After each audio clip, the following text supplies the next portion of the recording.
So that's the easiest terms to explain what's going on.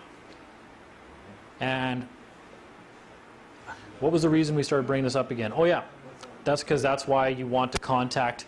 It's a lot easier to clarify what's going on before you run into problems. Because clarifying what's going on when you're at the cashier trying to decide who's going to pay for the meals and get into an argument is too late. That's when it gets messy. And people are pissed off and a couple have left already and I'm getting stuck with the bill and holy geez, people are mad. You know, like that's just not the way to do it. Before you're sitting down, hey, you know what, before we even go for dinner, I'm going to pay for the meal. Or we all pay for our own meals. Like just get the terms of your business arrangement, which is what that is when you're going for dinner. It's just a microcosm of something that you could, you know, extend to every situation in life. Just get it out there first. Contact them and say, hey, I just wanted to clarify something. Because I got this birth certificate right here. And it's my understanding that I'm this guy. Correct me if I'm wrong. And it's also my understanding that because I'm this guy, I'm appointing this guy. Because that's my investment. And if I'm this guy and I'm appointing this guy, that kind of really only leaves you guys. So it's my understanding that that's who you guys are. Correct me if I'm wrong. If they don't correct you, then you're not wrong. File that in court, in the court record. That one document, it could be 4 lines long, and send it from this guy. Because you're not in court because of rights, but it's got nothing to do with human rights. Nothing. You could basically equate court to almost like a boardroom, except there's no board of directors there at all, or a meeting of the trustees, an employee meeting. So you would draft a document outlining these facts. And Yep. you would appoint the Yep.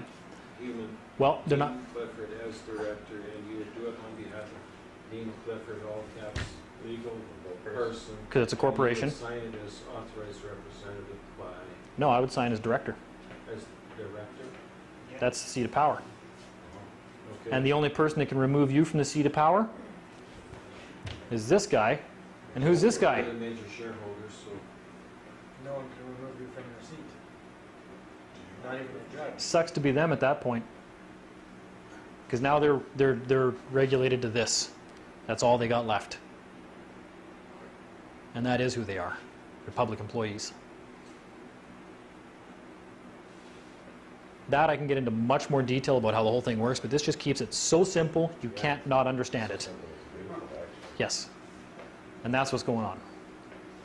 So the man is irrelevant. What role are you playing? In fact, if somebody ever asked you who you are, you never have to answer more than man. I'm the director. Yeah, or I'm the director. Well, director of what? Well, who are you looking for? Ah! You know, they get mad at that point. They don't like that. You know, well, I'm, you know, what's your name? Well, man. No, what's your real name? Are you saying I'm not a man? Like, what are you? Are you challenging me to a fight? Are you questioning my manhood, or are you saying I'm not a member of mankind? Like, yeah, like where are we going with this, right? And like they don't like that kind of stuff. Like, so are you saying I'm not a man? You know, and you're required of this and blah blah blah and yada yada, the whole 9 yards and this and that. And you say, oh well, I've got a legal person. You know, or not even say I've got a legal person. Just say, are you looking for the legal person? You can say that, and they may say, yeah. You know. And that's when I showed some people over there like the ID that I'm kind of toying with for no other purpose and just I want to see what happens and you actually get pulled over with it. But I've got I think I've very clearly established the roles with the government between me and myself. And the same, and actually what you just said there also about when you contact the government and you basically state the fact that this and that and the other, okay, that's not a fact yet. That's a presumption. It's not a fact until both parties agree. So if they're going to dispute your claim, they've got a chance to dispute it. If they don't, by default it now becomes a fact because they've agreed by not disputing your claim. That is what makes a fact. So now that and then once you default them, you send them a certificate of default. If you ever had another court charge, ever, you just take those 2 papers. The first one and the notice of default, and you go and you put copies of those right into the court file. And you can even draw up a little order. And that's why basically in the chain of command, you've got these guys down here. So if a judge issues an order and he's an employee, who can overrule the judge? Director. Overruled. You've been charged with, you know, the legal person's been charged with blah, blah, blah, blah, blah. Overruled. Signed, director.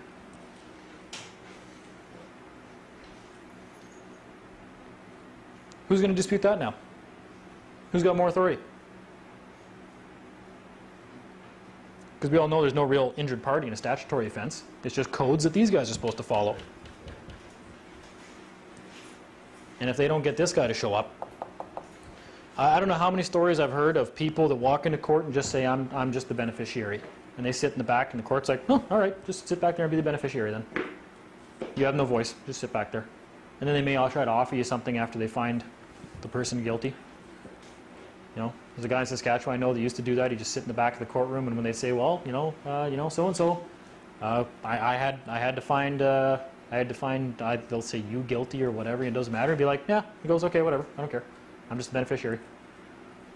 I'm not liable for anything anyways. And then as soon as they say, well, the Crown has asked for, this amount of money, he'll say, good, tell them to pay it.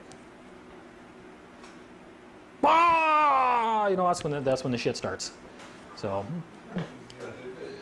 yeah, it's over at that point, and they know it. Yep. And that once you understand the roles here, chess becomes an awful lot easier. Yeah, especially when you know the side that you're just talking about. Exactly. Yep. They try to flip the coin. Okay, fine. If that's where you want it to be, then pay it. There you go. Exactly. Wish I would have knew this 20 years ago. Yep. We're saving a lot of money. Yeah. Because it Jesus, the more money they scammed off us. Yep. So I don't know. I don't know if there's any more questions about that, but so it's a lot easier to preemptively contact them and establish the roles instead of showing up for court for the first time and getting into a shouting match with the justice. Could you not submit that before court? Absolutely. Yeah, for sure. Absolutely. As soon as you get a promise to appear or something, it should be good. That's personally what I more so believe administrative remedy is before this meeting that's going to take place for all these guys right here. Yeah, like you can consider the court the upper management of the trustees, but you're still on the board of directors. So if the courtroom is like a meeting of upper management, and they're holding this meeting, and you're going to show up there, and they don't know who you are. Well, damn rights, I'd have you arrested too. Like, who are you? Right? So establish who you are. And if you really want to still go there, by all means, but just let them know you're coming. Let them know who you are and that you're going to be showing up. They don't like surprises because you might just find that it'll disappear before you get there because they don't like stuff on... Chance, without specifically saying that you're the shareholder and director, right? Without actually saying that, just holding your ground and not allowing them to do it? You can't establish your authority without letting them know who you are. I'm not even sure how you would do that. That'd be like a French commander showing up on the English lines, and just starting to order people around without clarifying, without saying what his authority is. Command that right? the guy's on his way. Like that's why people in the military, like what his authority is. You always know what somebody's authority is by whatever hat, their clothing, their badge, whatever. Well, ours is going to be paperwork. But once you've responded to something like a promise to appear, if you were foolish enough to sort of sign it in the first place, except under duress. Yep. Sending something like that, they're not going to want to see you in court that day. Yep. You know what though? There's once you understand the power structure here, there's any number of ways to deal with a ticket. They're not going to like it. Don't do it at the side of the road. I mean, unless you don't have no license and they're arresting you in the whole 9 yards. I usually just go with it, like I did last time. And I didn't go with it. They had to smash my window out. But then I was being peaceful. And as soon as they smashed the window out, they're like, "Are you gonna come?" But because I didn't even give them a name, they wouldn't actually do anything to me. They just smashed out the window and they opened the truck and they're like, "Are you gonna come peacefully now?" And I said, "I've been being peaceful the whole time. You guys are the ones that just smashed my window out. Wouldn't prove any of your authority, right?" Well, they're like, get out kind of thing. And I said, "Are you gonna physically harm me if I don't?" And they said, "Yes, we are. We're gonna place you under arrest." So I'm like, "Well, if you're gonna harm me, then I guess I'll just come along with you, but it's not willingly." Be harmed if they arrest? What's that? You don't have to be harmed even if they arrest you. It's still an unlawful arrest. Yeah, I just didn't want to be actually physically grabbed and beaten again, How do you so register a vehicle if you don't have a current driver's license? register it.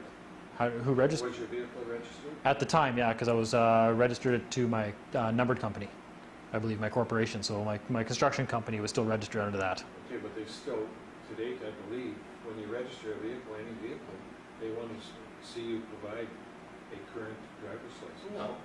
Not if it's for a construction company. Nope, Really? absolutely not. And not only that, but because I was driving with a plate, just because I didn't want to be hassled for a while, because I really hated every time they impound my vehicles, I sent them a notice. The Attorney General, he gets stuff from me all the time. I'm sure I'm not on his Christmas card list, but I let him know exactly what I was going to be doing. I'm not coy about this stuff. Let them know exactly what you're doing, and you say if you guys have a problem with it, then you respond to me in writing. See what they've done in Alberta now. It doesn't matter whether it's private or commercial vehicle. They are attaching a driver's license To everything, yep. to the registration. Even better reason for it's an even better reason for people just to get accustomed to contacting government, asserting their status, and not driving with a plate anymore at all. Period. You can argue it well, even under the Manitoba Highway to Traffic Act, you can get an exemption to drive for a driver. I don't care about I don't need their exemption or care about it. Yeah, they need my exemption. When you take off a plate, then you're inviting them to pull you over. It is, but here's the thing. I like to put a plate on that has some identifying marks, so that when they run the plate number, Just a figure. they know it's me. Well, yeah, so I got my own digit. I think I've shown people, we've got a couple of different plates. Right, so I had this one made up, and I sent them notice, and I said, when I'm driving around, you're going to see this plate. It's got my numbers on it, and these identify my property, and the notice has gone into them, right? And there's a fee schedule attached to me when I'm in this, and that's the best reason for it. If you see this number and you pull me over, it costs this much, because you have no reason to pull me over. I'm not performing a function of government. I'm not a government agent. I'm just me. It establishes the link. It establishes status, number one, That's right. and it establishes a fee schedule, number two. They should know, just by seeing this, that I'm obviously not something under their jurisdiction. That's what I'm getting at. Just Yes. by them being able to pull up and bring up that file Yes. that's connected to that statement that was sent to the government official. Yes. So I do believe that, there has to be some order to these kind of things. Consent.